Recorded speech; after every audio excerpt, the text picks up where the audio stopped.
Bem-vindos à aula, eu sou o professor Darlon e o tema da nossa aula de hoje é o Reino de Kush.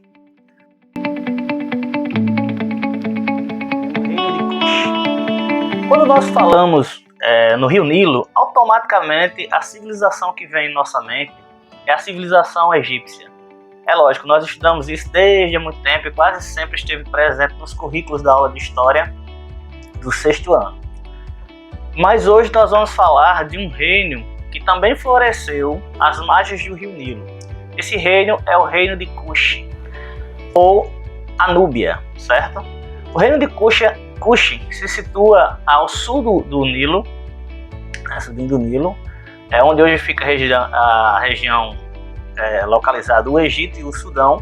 Ali se localizava a Núbia, ou reino de Kush. A história do Egito e a história de Kush, elas estão estritamente interligadas, porque desde 1900 a.C.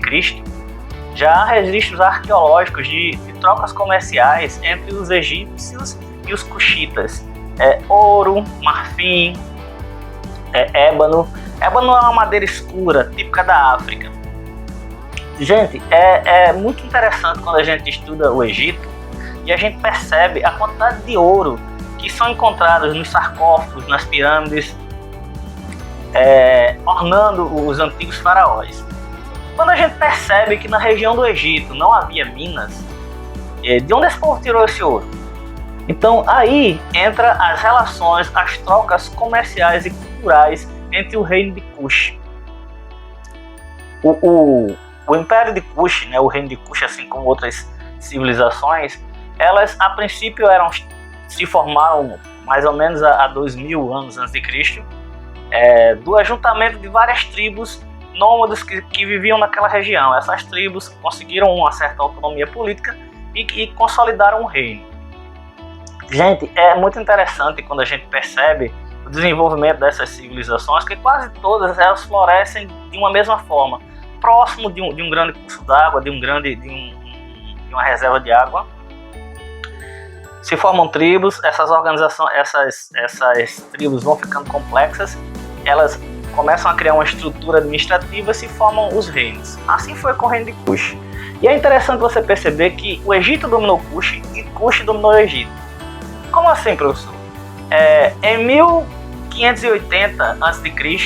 até 1530, o Egito dominou o reino de Kush. E lá ela fez do reino de Kush vários vice-reinos egípcios, sobre o domínio do faraó no Egito, na capital em Tebas. Os egípcios administravam o reino de Kush, E lá eles exploravam, tiravam sua riqueza. Mas em 750 até 660, o reino de Kush dominou o Egito. E aí é interessante, porque é uma coisa que nós quase nunca associamos, mas nós temos toda a 25ª dinastia egípcia, chamada de a dinastia dos faraós negros, onde nós vamos ter figuras negras administrando o Egito.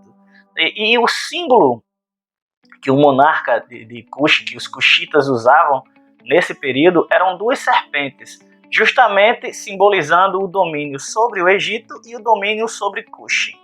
A região da Núbia, como eu falei anteriormente, esse nome Núbia literalmente quer dizer terra do ouro, certo? O lugar do ouro. E é interessante você perceber como esse metal foi explorado. Mas não só ele, não se engane. Os Kushitas, eles eram grandes comerciantes, grandes agricultores e a gente pode dizer que eles possuíam um comércio muito ativo. Professor, o que eles produziam lá? Gente, se o Egito é uma região conhecida como o celeiro do mundo durante muito tempo, Kush também não fica muito atrás. Kush produzia cevada, produzia trigo, produzia sorgo, que hoje em dia a maioria do sorgo produzido ele é destinado à alimentação de animais, por o seu rico valor nutritivo. Mas durante muito tempo o sorgo foi a alimentação de humanos e se viu como base da dieta. Eles também tinham rebanhos de cabras, de ovelhas, de bois. E é interessante você perceber que a riqueza do homem era medida pelo tamanho do seu rebanho, a quantidade de vacas que ele conseguia ter, significava que ele era muito rico, certo? Como eu já falei anteriormente, os cuxitas eles tiveram uma intensa troca comercial, uma intensa troca cultural entre os egípcios e os povos daquela região. Por exemplo, os meroítas, né, que é um povo ali bem próximo da região de Cuxi. E deles eles assimilaram também um pouco da religião. Eles adoravam deuses egípcios e eles adoravam deuses meroítas. Entre eles a gente vai ver, né, talvez a pronúncia esteja errada, Spemek, que é o deus relacionado à proteção, é um deus guerreiro. Então a gente vai ver que, apesar de ser um povo muito ligado ao agropastoril, eles eram também um povo extremamente bélico, certo? Eles eram politeístas, eles eram antropomórficos, porque os seus deuses tinham várias formas, né? Inclusive eles adoravam também animais como o gato, o crocodilo, certo? E eles tinham tinha que ter esse lado guerreiro, esse lado belicoso deles, porque eles eram vizinhos, faziam fronteira com os egípcios. E aquela região, o Vale do Nilo, sempre foi uma região muito disputada. Então o líder cuxita, ele era escolhido por ser um grande negociador, por ser um bom negociador, por ser um bom comerciante, por conhecer da agricultura e também por conseguir agregar em tempos de guerra, conseguir liderar em tempos de guerra. Diferente dos egípcios, os cuxitas eles escolhiam o seu líder. Não era, você tinha ali uma aristocracia, né, guerreira. Tinham guerreiros que eram escolhidos entre as famílias, desde muito cedo treinados para a guerra, treinados para o negócio.